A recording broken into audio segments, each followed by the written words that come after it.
மரியாதைக்குரிய சக பத்திரிகையாளர் நண்பர்கள், ஊடக நண்பர்கள் எல்லாத்துக்குமே என்னுடைய முதல் பணிவான வணக்கத்தை தெரிவிச்சுக்கிறேன். அதுக்கப்புறம் படத்தினுடைய டைரக்டர் நாஞ்சில் அவர்கள், கேப்டன் ஆஃப் தி ஷிப்னு சொல்லுவாங்க, அவருக்கும் படத்தினுடைய தயாரிப்பாளர்கள் ஜான் மேக்ஸ் அவர்கள், படத்தை ரிலீஸ் பண்ணது ஆண்டனி தாஸ் அவங்க ரிலீஸ் பண்ணியிருக்காங்க, சசிகலா ப்ரொடக்ஷன்ஸு. சசிகலா ப்ரொடக்ஷன்ஸு எல்லா படங்கள் அவங்களுடைய சமாச்சாரம் ஆரம்பத்துலேருந்து ஒவ்வொன்றுக்கும் என்ன அழைப்பு கொடுத்துட்டே இருக்கிறாங்க. நானும் எல்லாத்துக்கும் மிஸ் பண்ணாமல் வந்துட்டுருக்கேன். அந்த அளவுக்கு ஒரு நட்பு இருக்குது. அதுக்கு காரணம் அவங்கக்கிட்ட மதன் இந்த மாதிரி ஸ்டாஃப்ஸ் இருக்காங்களே ரொம்ப முக்கியம். அவர் இருக்கார் வேலையும் இங்கே இருந்துக்கிட்டு அவங்க எல்லா வேலையும் எல்லோரும் ரொம்ப நல்லா பார்த்துக்கிட்டு இருக்காங்க.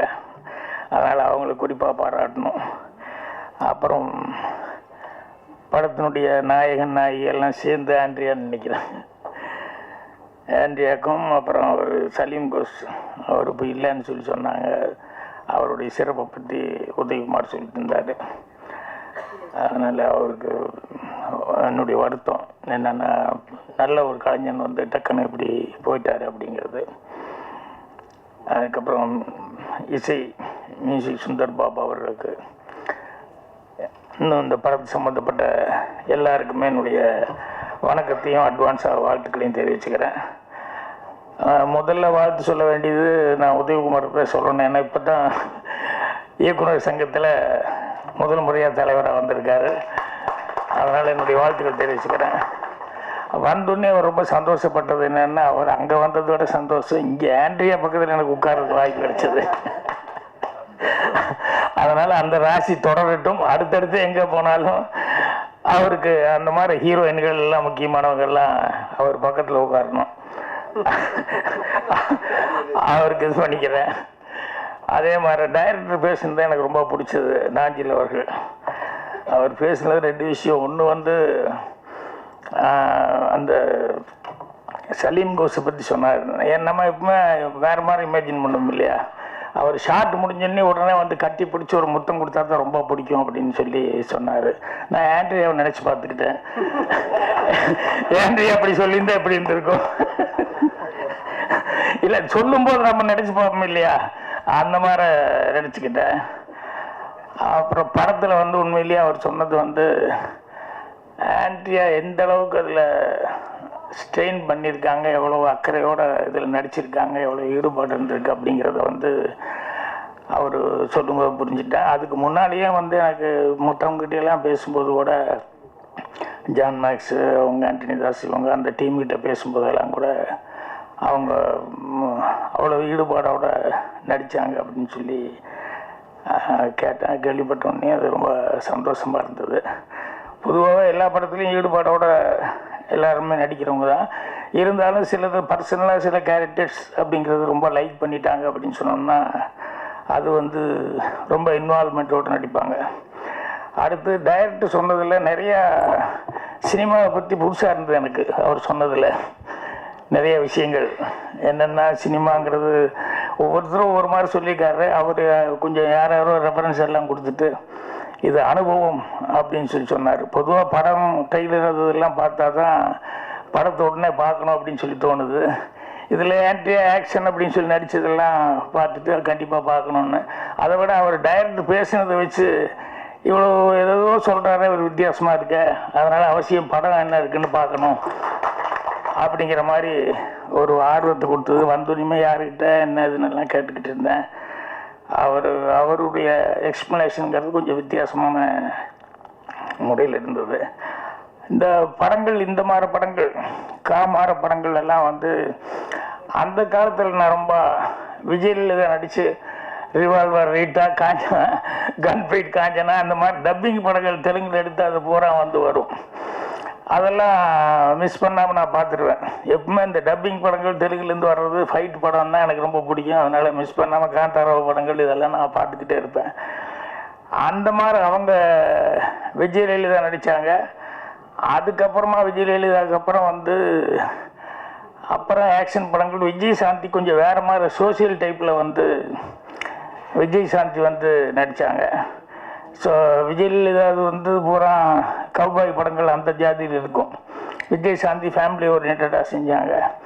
ஸோ எல்லாமே ரெண்டுமே லைக் பண்ணுற அளவுக்கு தான் இருந்தது. அப்போல்லாம் கர்ணன் டைரக்டர் தான் இந்த கௌபாய் படங்கள்னு சொல்லி இங்கிலீஷில் வர்ற படங்கள் பூரா அந்த மாதிரி டைப்பில் வந்து அந்த ஜாதியில் இங்கே படம் எடுக்கிறது, அந்த மாதிரி கண்ணுக்கு நல்லா வச்சுட்டு எடுக்கிறது அப்படிங்கிறது அவர் கர்ணன் சார் படங்கள் தான். அந்த ஹார்ஸ் ரைடிங்லேருந்து ஃபைட்டிங்கு எல்லாமே வித்தியாசமாக இருக்கும். அது அந்த படங்கள்லாம் பார்த்தது. அதனால் இப்போது ஆண்ட்ரியா நடிச்சு இந்த படம் பார்க்கணும். ஏன்னா நிறைய இந்த மாதிரி படங்கள்லாம் வந்து லேடி ஓரியன்டான படங்கள் இங்கிலீஷில் கூட நிறைய படம் இருக்குது. கில் பில்லா ஏதோ ஒரு படம், அது வந்து பார்ட் 1 பார்ட் 2 இப்படியெல்லாம் மாறி மாறி வந்தது. இனி ஒரு படம் வில்லியா ஒரு பொம்பளை நடிச்சிருப்பா. அவர்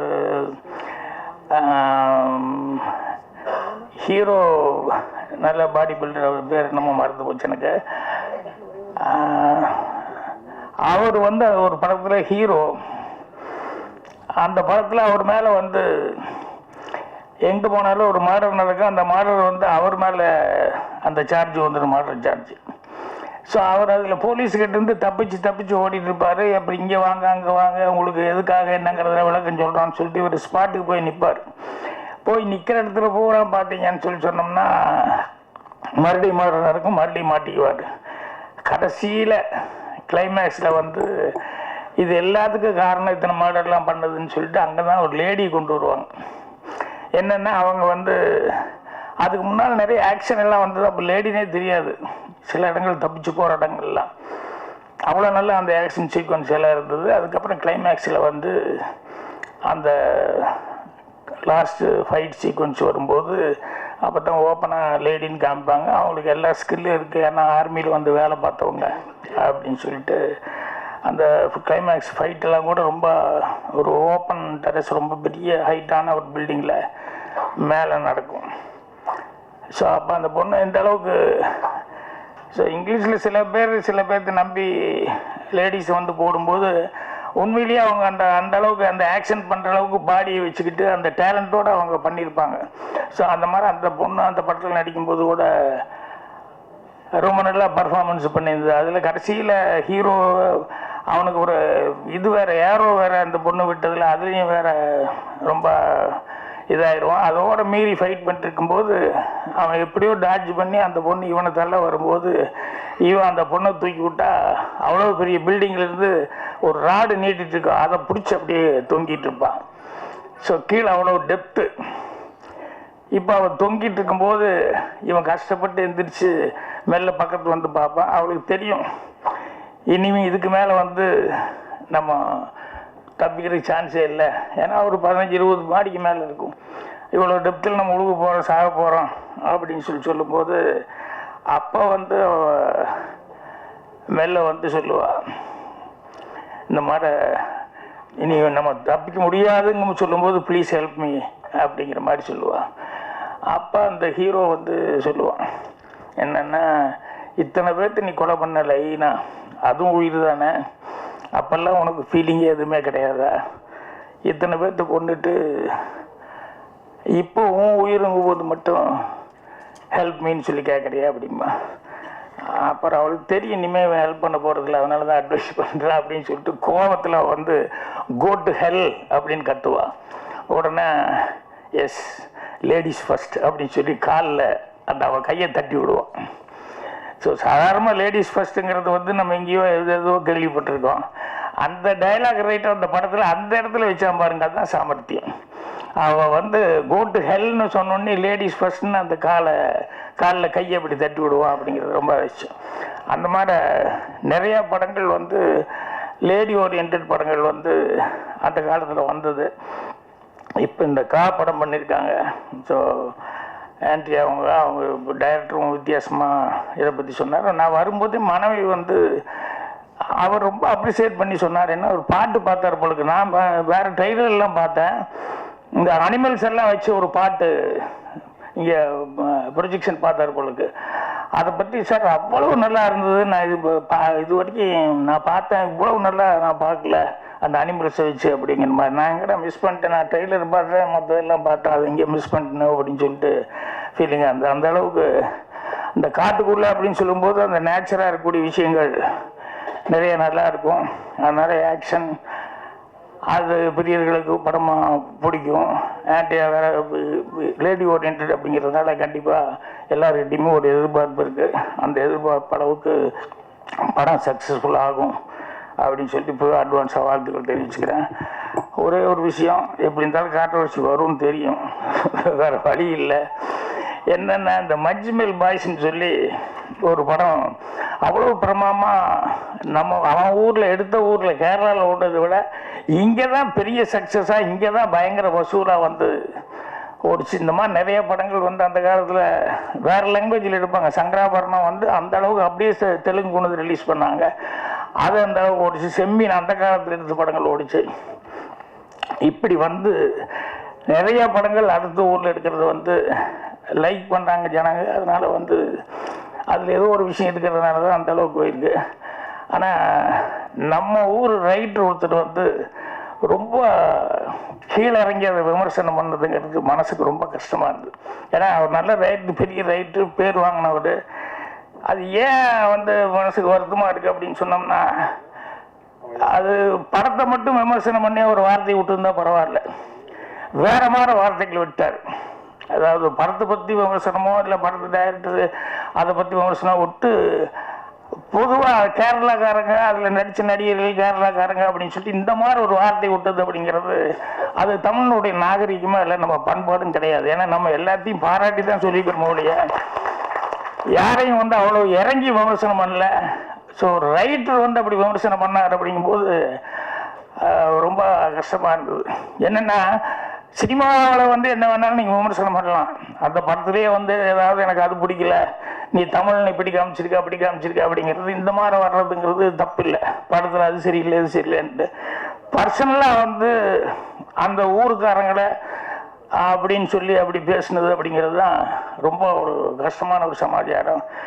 நான் அந்த நேரத்தில் சொல்ல அப்புறம் வெளியூர் அங்கே சுற்றினது. அப்புறம் ரெண்டாவது சூட்டோட சூடாக பேசி எரிய நெருப்பு மறுபடியும் கொஞ்சம் எண்ணெய் ஊற்றுற மாதிரி வர வேண்டாம், கொஞ்சம் சூடெல்லாம் அடங்கட்டும் அப்படின்னு சொல்லிட்டு தான் விட்டேன்.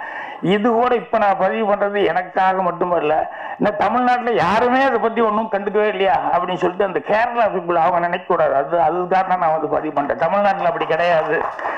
தமிழ்நாட்டிலையும் அது மாதிரி எல்லாம் வந்து வர்றதை வந்து கண்டிக்கிறதுக்கு ஆட்கள் இருக்கிறாங்க அப்படின்னு சொல்லிட்டு. ஏன்னா இப்போ நம்மளே படம் எடுக்கும்போது, இப்போ அண்டையல் நாட்டில் எடுக்கும்போது, பாலக்காட்டு மாதம் எடுக்கும்போது அதை அவ்வளோ பேர் அப்ரிஷியேட் பண்ணுற மாதிரி எடுத்தேன், அது பாராட்டினாங்க. அதே நேரத்தில் வந்து சின்ன வீடு படத்தில் வந்து ஒரு கேரளாக்கார பொண்ணை பின்னால் போய் டாவடிச்சுட்டு இருப்பேன், ஓமலால் கண்டு யான் பூங்கினா இல்லை அப்படின்னு சொல்லிட்டு பின்னால் போய் டாவடிச்சுட்டு இருப்பேன், அதெல்லாம் பண்ணுவேன் அப்படிங்கிற மாதிரிலாம் பண்ணுவேன். ஸோ அதுக்கு விமர்சனங்கள் வர்றது உண்டு. மௌன கீதங்களில் வந்து ஒரு லாட்ஜில் போய் நான் தங்க போகும்போது இங்கே எல்லா ஸ்டேட்டும் உண்டு சார் அப்படின்னு சொல்லிட்டு தமிழ், தெலுங்கு, கன்னடா, மலையாளம் அப்படி இப்படின்னு சொல்லிட்டு அது ஒரு தப்பான இடத்துல போய் ஒரு தங்குறாரு அப்படிங்கிற மாதிரி சொல்லி இதுக்கு வந்து வேற இடத்துல வரல, நான் கர்நாடகாவில் வந்துச்சு எப்படி எங்கள் ஊரை சொல்லலாம் அப்படின்ட்டு அந்த ஊரில் மட்டும் இல்லாத மாதிரி அந்த நேரத்தில் வந்து பெரிய பிரச்சனை வந்தது. இப்படி ஒவ்வொரு ஊர்லேயும் ஒவ்வொரு அப்ஜெக்ஷன்கள் ஏதாவதெல்லாம் பிரச்சனையெல்லாம் வர்றது உண்டு. இது வந்து இவர் வந்து சொன்னதுங்கிறது வந்து அந்த பர்சனலாக அவங்கள அட்டாக் பண்ணாமல் இருந்தால் நல்லா இருந்திருக்கு. அதை அட்டாக் பண்ணதுனால நிச்சயமாக அதெல்லாம் அவங்க மைண்டில் ஏறும். ஏன்னா நிறைய பேர் டெக்னீஷியன்ஸ் இருக்கான், ஆர்டிஸ்ட் இருக்கான், எல்லாத்துக்குமே அது மைண்டில் இருக்கு. ஏன்னா நமக்கு இன்னைக்கு தமிழ்நாட்டில் இருக்கிறவங்க வந்து எல்லா இடத்துலையும் தெலுங்குல நம்ம டெக்னீஷியனுக்கு இருக்கிற மரியாதை அதுக்கு தெரியும். அதே மாதிரி பாம்பேயில் இருக்கிறவங்க வந்து நம்ம தமிழ் ஆளுங்க அப்படின்னா டெக்னீஷியன்ஸ்ன்னு எவ்வளோ மரியாதை கொடுக்குறாங்க அப்படிங்கிறது தெரியும். அந்த மாதிரி எல்லாரையும் வந்து நம்ம இங்கே இருக்கிற போன ஆளுகளையும் மரியாதை கொடுக்குறாங்க. இப்போ உதயகுமார் மற்றவங்கலாம் பேசுன மாதிரி சலீம் கோஸ்னா அவர் யார் என்ன வந்தாலும் டேலண்ட் இருந்ததுன்னா சொல்லி மரியாதை கொடுக்குறாங்க. அந்த மாதிரி வந்து மரியாதை கொடுக்குறாங்க. அதே மாதிரி கேரளா பீப்புளில் வந்து அவங்க ஊரில் பெரிய டைரக்டராக இருந்தால் கூட தமிழில் ஒரு படம் பண்ணுறது மிகப்பெரிய கௌரவமாக நினச்சி ஒவ்வொரு டைரக்டரும் ட்ரை பண்ணுறாங்க இங்கே. ஸோ நம்ம இதில் அவங்களுக்கு வாய்ப்பு கொடுத்துருக்காங்க. தமிழ்லேயும் அதே மாதிரி நிறைய படம் பெரிய ஹீரோஸ் வச்சு விஜய் முதல் கொண்டு எல்லா பெரிய ஹீரோஸ் எல்லாம் வச்சு சக்ஸஸ் பண்ணிட்டு இருக்காங்க. ஸோ அதனால் எல்லா டெக்னீஷியனுங்களும் வந்து நல்ல டெக்னீஷியன் எங்கே இருந்தாலும் எல்லாருமே எல்லாம் அப்ரிஷியேட் பண்ணி பண்ணுவாங்க. அதனால் இந்த விமர்சனம்ங்கிறது வந்து எனக்கு ஒரு வருத்தமாக இருந்தது. அதனால் வந்து தமிழ்நாடு சார்பில் யாரும் பேசலையே பிடிக்கலையேன்னு சொல்லிட்டு அவங்க நினைக்கக்கூடாது அப்படிங்கிறதுக்காக தான் இந்த பதிவு பண்ணேன். நாளையிலேருந்து கொஞ்சம் நிறையா இதை பற்றி கூறணும்னு நினைக்கிறேன். கொஞ்ச நாளாக பத்திரிக்கை மேட்ரு இல்லாமல் இருந்தது, அதாவது என்னை பற்றி இல்லாமல் இருந்து இப்போ இந்த மேட்ரு வந்துருச்சு. அதனால் எழுத்தாளர் சங்க தலைவர்னு சொன்னோம்னா அதுக்கு 4 பேர் என் ஊர்லேயே சண்டைக்கு வந்துடுவான். நீங்கள் தனிப்பட்ட முறையில் சொல்ல வேண்டியதானே, நீங்கள் எப்படி எங்களையெல்லாம் சேர்த்துக்கிட்டீங்க அப்படின்னு கேட்டா, அதனால் தலைவராக நான் சொல்ல விரும்பல. பாஜிராஜா பர்சனலாக சொன்ன எது வந்தாலும் நம்ம வாங்கி கட்டிக்கலாம் அப்படிங்கிறதுக்காக வேற ஒன்றும் இல்லை. ஏன்னா இதில் போய் எழுத்தாளர் சங்கத்தை எல்லாம் நான் சேர்த்துனேன்னா அவங்களுக்கெல்லாம் கொஞ்சம் யாருக்காவது சில பேர் கரெக்டு தான் அப்படி. ஏன்னா ஒவ்வொரு இடத்துலையும் ஒவ்வொரு மாதிரி இருக்கிறாங்க ஆட்கள். அதில் தமிழில் பேசணும்னு வந்து இப்படி தரக்குறைவாக பேசிட்டாங்க, தமிழ் ஆளுகளை வந்து தப்பாக காமிச்சிட்டாங்க, அப்படி சில பேர்த்துக்கு கொஞ்சம் கோவம் இருக்கத்தான் செய்யும். அவங்களுக்கு சொல்லுன்னு வந்து அது இல்லை அது கரெக்டு தான் அப்படின்னு கூட நினைப்பாங்க. அதனால் என்ன படத்தை பற்றி விமர்சனம் பண்ணலாம், எது பண்ணாலும் தப்பு இல்லை. அந்த படத்துலேயே இந்த மாதிரி விமர்சனம் பண்ணுறதுக்கு இடங்கள் இருந்தது. அதை விட்டு பர்சனலாக பேசணுங்கிறது ரொம்ப கஷ்டமாக இருந்தது. அதனால் நானும் ஒரு ரைட்டுங்கிற முறையில், ஏன்னா எல்லா ஊர்லேயும் எல்லாரும் எல்லா படமும் பார்த்துட்டு இருக்காங்க, எல்லா டெக்னீஷியனுக்கும் எல்லா ஊர்லேயும் மரியாதை இருக்குது. அப்படிங்கிறதுனால இவ்வளோ பெரிய ரைட்டு இவ்வளோ பேர் எடுத்தவர் இப்படி பேசுனதுங்கிறது வருத்தமாக இருக்குது. அதைத்தான் பதிவு பண்ண விரும்பினேன். மற்றபடி படத்தினுடைய வெற்றிக்கு என்னுடைய வாழ்த்துக்கள். தயாரிப்பாளர், டைரக்டர், இன்னும் அந்த மாதிரி ஆர்டிஸ்ட், டெக்னீஷியன்ஸ், சுந்தர்பாபு முதல் கொண்டு எல்லாருமே இதில் ஒர்க் பண்ணவங்க எல்லாத்துக்குமே நல்ல பேர் கிடைக்கணும். இந்த படம் சக்ஸஸ்ஃபுல்லாக இதே மாதிரி ஃபங்க்ஷன் பண்ணணும்னு சொல்லி என்னுடைய வாழ்த்துக்கள் தெரிவிச்சுக்கிறேன். நன்றி, வணக்கம்.